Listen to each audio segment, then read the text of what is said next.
And his story was so incredible that just that day on the beach, I just looked over to the director of the film, who was an old friend of mine, and just said, "This is the greatest dog story I've ever heard." And I have a dog at home as well, and so just listening to these stories and listening to the bond between the guys and their dogs and the things they went through, it just really, really touched my heart, and I just felt like, I got to make this movie. Well, the bond between the soldiers and their dogs was quite a bit different from your average family dog bond. Yeah, well, without a doubt. I mean, it's something that it's clearly it's a bond forged, under combat, and the stakes were so great, and I think it's one of the great dog stories because it's this time that there's this cooperation between man and animal to achieve a common goal, using the dogs, unbelievable, senses, their sense of smell and hearing, to achieve this goal was just incredible. And that's how they really were most effective is when they were used to lead combat patrols, and the dog and the handler would be on point, and the dog could literally sense or smell or hear a hiding Japanese soldier or soldiers, who were laying in wait, trying to ambush them. And that's really what they trained them to do. They just basically trained them to look for people, and whether it's by hearing or by sight, and they achieved that, and that was really how they were most effective. But they were also very effective at night, basically, standing watch, in a foxhole with the soldier, or out on an outpost or patrol, out on the outer, out in front of troops and things like that to notify when the attack might come. And so it's just an incredible story, and I think it was a great success story, especially there in Guam, which was where the second and third platoons were involved, which is the ones who were highlighted in the film. What kind of successes were credited to these animals, and what kind of losses did they suffer? They were used mostly to lead patrols and to sense and basically find the hidden enemy as they were moving through the jungles of Guam. And then they did almost 500 patrols, and they were never successfully ambushed. So that's considerable success, and that was just the kind of environment that any way that you could have an advantage by knowing that somebody was out there in front of you before you stumbled upon them was a big advantage. So they were used to great effect. The Japanese quickly found that these dogs were finding them, and so they began to shoot the dogs, and there was quite a few dogs were killed there in combat as well. So we talk about that in the film. What happened with the dogs after the war? Well, after the war, the military, the Army, euthanized, I think, pretty much most of their war dogs, just because they felt like because they were trained for combat and they were trained to be aggressive, and they were afraid to bring them back into civilian life. But the Marines got their dogs from private citizens who donated them to the Marine Corps, and they promised them that they were going to give them their dogs back at the end of the war. And so they said, we can't just euthanize their dogs. We've agreed to return them. So they went into a detraining exercise, and then they basically trained probably 95% of the dogs to lose that aggressiveness and to lose that edge, and to be able to be reintegrated into society. And a lot of the guys, a lot of the dog handlers actually had wrote the owners of the dog and requested that they got to keep the dogs because it spent so much time with them, and so much time clearly in combat and in intense circumstances, and the bond was so close between them that they had asked if they could keep the dogs. And some of the families had gotten new dogs by then and felt like that was okay, and they certainly understood that bond that their dog had made with that handler, after 2 or 3 years of training and combat and being overseas together, that they felt like it was right that the soldier got to keep his dog. The soldiers' own stories about their dogs was very touching. It was like watching them talk about their best friends or family members.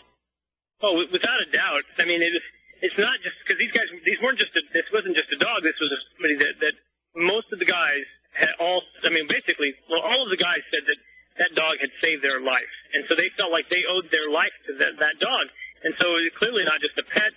I mean, it was somebody who they really felt like they owed their life to this dog. And so they just wanted to have the dog in their life, for the rest of their life. Plus, you're talking about a dog that was so well trained. I mean, I remember Bruce Wellington telling me, that after the war, he'd walk his dog every night, and he said, of course, I didn't have a leash. He wouldn't need a leash because the dog was so well disciplined that he would just do anything he said. So you're talking about, some dogs that were probably as well trained as any dog that's ever walked the earth, in terms of absolutely being disciplined and doing doing what their master asked. Often they had silent signals that they could do, whether it's a silent whistle or, and then they worked off hand signals. And so it was just really amazing, the connection that they shared. Have we learned anything from this program? Is this still going on? Well, it's interesting. After the World War II, they basically just dismantled the entire Marine War Dog program. And I know that Putney, he was a lieutenant of the 3rd Dog Platoon. He felt like, gosh, you guys really ought to keep this going. We had tremendous successes. And he was really sad to see it being dismantled. But then I think once in Vietnam, they began using war dogs again, and then it was dialed back after Vietnam. And just recently in Iraq, with the having such problems with IEDs and explosives there, the war dog program was dialed right back up, and it's really in full tilt right now. And so all the branches of service are using dogs, and it's really great. And that's actually what I'm working on now. Is I'm working on a follow-up to War Dogs of the Pacific and telling the story of the military canines that are in service today in Iraq and Afghanistan. Great. When can we expect to see this one?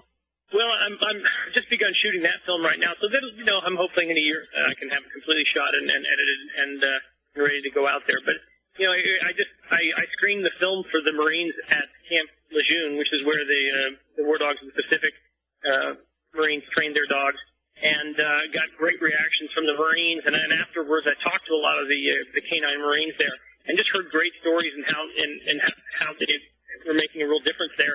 And the bond was still there, and the Marines were all sharing the feelings that times may have changed, but that connection to the handler and the dog. And I just thought, well, this would be a great follow-up to that. And there's a lot of men and women canine MPs who are out there with their dogs, really making a difference. And I got to talk to other Marines too, just the infantry soldiers and Navy corpsmen. Been with them on patrol. We're all speaking to how effective they were. Well, where can people find your movie? Well, right now, the only place it's for sale is on Amazon. It was just recently aired on the military channel, and I'm hoping it will have more viewings on the military channel. And but right now it's for sale on Amazon, and I'm trying to get it out to retailers as well. I'm looking to do that. So it's an independent filmmaker, and I'm just taking this out on my own, so I'm kind of self-distributing it. But I just feel like it's a story that wants to be out there, and I just want these guys' story to be told.